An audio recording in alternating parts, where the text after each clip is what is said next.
All right, now we have a very interesting situation.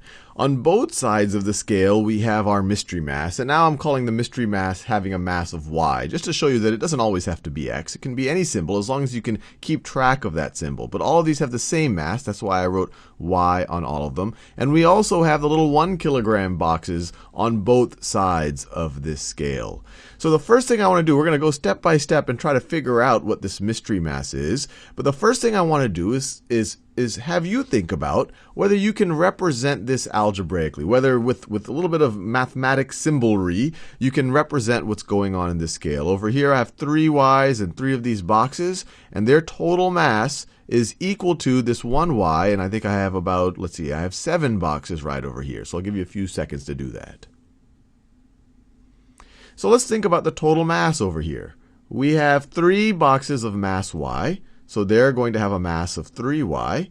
And then you have 3 boxes with a mass of 1 kilogram. So they're going to have a mass of 3 kilograms. Now over here, I have 1 box with a mass of y kilograms. So that's going to be my 1y right over there. I could have written 1y, but I don't need to. A y is the same thing as 1y. So I have the y kilograms right there. And then I have 7 of these, right? 1, 2, 3, 4, 5, 6, 7. Yep, 7 of these.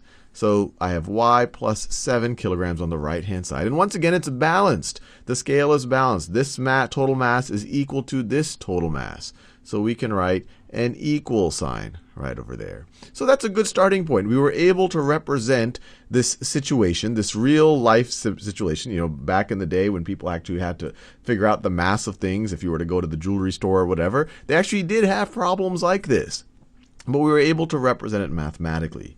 Now the next thing to do is, what are some reasonable next steps? How can we start to simplify this a little bit? And I'll give you a few seconds to think about that. Well, the neat thing about algebra is there's actually multiple paths that you could go down. You might say, well, why don't we remove 3 of these yellow blocks from both sides? That would be completely legitimate. You might say, well, why don't we remove 1 of these y's from both sides? That also would be legitimate. And we can do it in either order. So let's just pick one of them. Let's say that we first want to remove a y from either side, just so that we feel a little bit more comfortable with all of our y's sitting on only one side. And so the best way, if we want all of our y's to sit on one side, we can remove a y from each side. Remember, if we removed a y from only one side, that would unbalance the scale. The scale was already balanced. Whatever I have to do to one side, I have to do to the other. So I'm going to remove a y. I'm going to remove y mass from both sides. Now what would that look like algebraically? Well, I removed a y from both sides. So I subtracted y from the left-hand side, and I subtracted y from the right-hand side. That's exactly what I did. It had a mass of y. I don't know what that is, but I did take it away. I lifted that little block. And so on the left-hand side, what am I left with? And you can think of it mathematically, or you could even look up here and see what you're left with. If I have 3 of something and I take away one of them, I'm left with 2 of that something. So I'm left with 2y right over here. And you see it. I had 3, I got rid of 1, so I'm left with 2. And I still have those 3 yellow blocks. On the right-hand side, I had a y. I took away the y, and so now I have no y's left. And we see it visually right over here, but I still have 7 of the yellow blocks. So I still have 7 of the yellow blocks. And since I took away the exact same mass from both sides of the scale is still going to be balanced. It was balanced before. I took away the same thing from both sides, and so the scale is still balanced. So this is going to be equal to that. Now this is starting to look a little bit similar to what we saw in the last video, but I will ask you, what can we do from this point? What can we do from this point to simplify it further? Or so even better, think of it so we can isolate these y's on the left-hand side. And I'll give you a few seconds to think about that.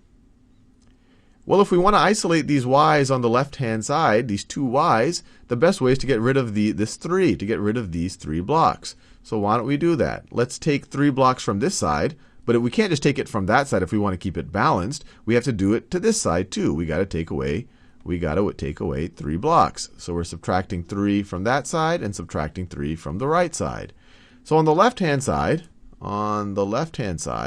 we're going to be left with just these 2 blocks of mass y. So our total mass is now going to be 2y. These 3 minus 3 is 0. And you see that here. We're just left with 2y's right over here. And on the right-hand side, we got rid of 3 of the blocks, so we only have 4 of them left. So you have 4 of them left. So you have 2 of these y masses is equal to 4 kilograms. Because we did the same thing to both sides, the scale is still balanced. And now, well, how do we solve this? And you might be able to solve this in your head. I have 2 times something is equal to 4. You could kind of think about what that is. But if we want to stay true to what we've been doing before, let's think about it. I have 2 of something is equal to something else. What if I multiplied both sides by 2? Or sorry, what if I multiplied both sides by 1/2? Or in other ways, dividing both sides by 2. If I multiplied this side by 1/2, if I essentially take away half of the mass, or I only leave half of the mass, then I'm only going to have 1 block here. And if I take away half of the mass over here, I'm going to have to take away 2 of these blocks right over there. And what I just did, you could say I multiplied both sides by 1/2, or just for the sake of little change, you could say I divided both sides by 2. And on the left-hand side, I'm left with a mass of y. And on the right-hand side, I'm left with a mass of 4 divided by 2 is 2. And once again, I can still write this equal sign because the scale is balanced. I did the exact same thing to both sides. I left half of what was on the left-hand side and half of what was on the right-hand side. It was balanced before, half of each side, so it's going to be balanced again. But there we've done it. We've solved something that's actually not so easy to solve, or might not look so easy at first. We figured out that our mystery mass, y, is 2 kilograms. And you can verify this. This is the really fun thing about algebra, is that once you get to this point, you can go back and think about whether the original problem we saw made sense.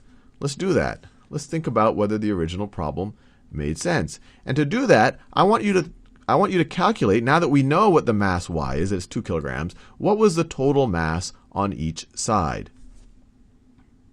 Well, let's calculate it. You have 2, I'll write it right over here. This is 2 kilograms. I'll do it in purple color.